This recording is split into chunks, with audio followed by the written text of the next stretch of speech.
welcome back to another Explainer. Today, we are diving headfirst into one of history's ultimate David versus Goliath showdowns. But look, this isn't just your standard underdog story. What we're really looking at is an absolute masterclass in battlefield tactics. We're going to break down that exact moment in time where sheer, brilliant strategy completely flipped the script on an overwhelming force. So, if you love dissecting how clever leadership and total unity can dismantle a seemingly invincible threat, you are going to absolutely love this breakdown. Right off the bat, it forces us to ask this fascinating central question.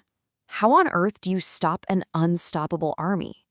I mean, what actually happens when a literal force of nature, an empire that has steamrolled absolutely everything in its path, finally hits an immovable object? That is the massive tactical puzzle we are going to explore today.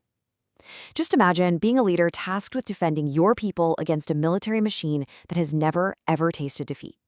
How do you even begin to plan for that? Well, that brings us to Section 1, the most feared army. We're talking about the Mongols. Hands down, the most feared army on Earth at the time. Just try to picture the sheer dramatic tension of this era. You've got this vast army racing across the desert, kicking up dust into the sky so thick it practically blocked out the sun. Their reputation for utter destruction preceded them everywhere they went. They weren't just an army. To the people of the 13th century, they were considered this terrifying, unstoppable phenomenon. Seriously, kingdom after kingdom had already fallen. The Mongol war machine seemed completely invincible, effortlessly wiping established empires right off the map. But right when the entire world seemed like it was collapsing, one Muslim sultan stood directly in their way. Just one leader who drew a line in the sand and decided, you know what, the retreat ends right here. Which leads us to Section 2. Sultan Qutuz takes a stand. That sultan was Qutuz of Egypt. And it's fascinating because his very first crucial tactic wasn't even on the battlefield. It was political. Instead of surrendering, he united his warriors. Usually, when facing a threat of this magnitude, kingdoms just fractured, right? They'd panic, break apart, or submit just to save whatever they could. But Qutuz, he knew a divided force was a dead force.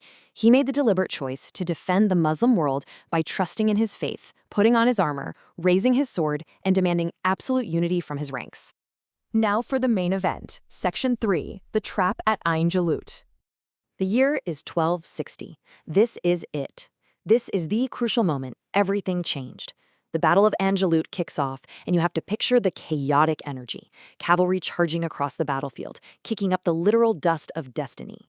So how do you actually execute a tactical masterclass against the Mongols? Well, Qutuz and his generals pulled it off in 3 incredibly methodical steps. Step 1. Unite the warriors in faith to ensure morale absolutely never breaks. Because let's face it, without an unwavering purpose, your tactics don't mean a thing. Step 2 was brilliant strategy. Qutuz knew better than to meet their highly mobile cavalry head-on in the open plains, where the Mongols held all the cards. Which brings us to Step 3, the trap. He engineered a brilliant battlefield scenario using the specific terrain at Ain Jalut to box them in. He used a carefully coordinated, feigned retreat, a total fake-out, to lure the overconfident Mongols deep into a valley. And once they were inside, the trap was sprung, and that legendary Mongol mobility was rendered completely useless. Checkmate. The result of that brilliant trap? For the first time ever, their unstoppable advance was broken. Just think about the sheer magnitude of this strategic success for a second. The Mongols were actually forced into a chaotic retreat.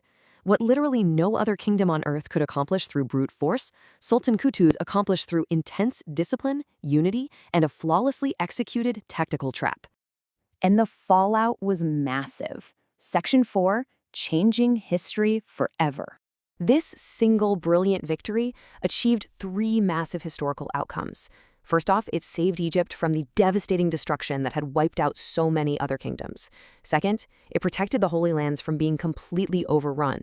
And third, it changed the course of Islamic history forever.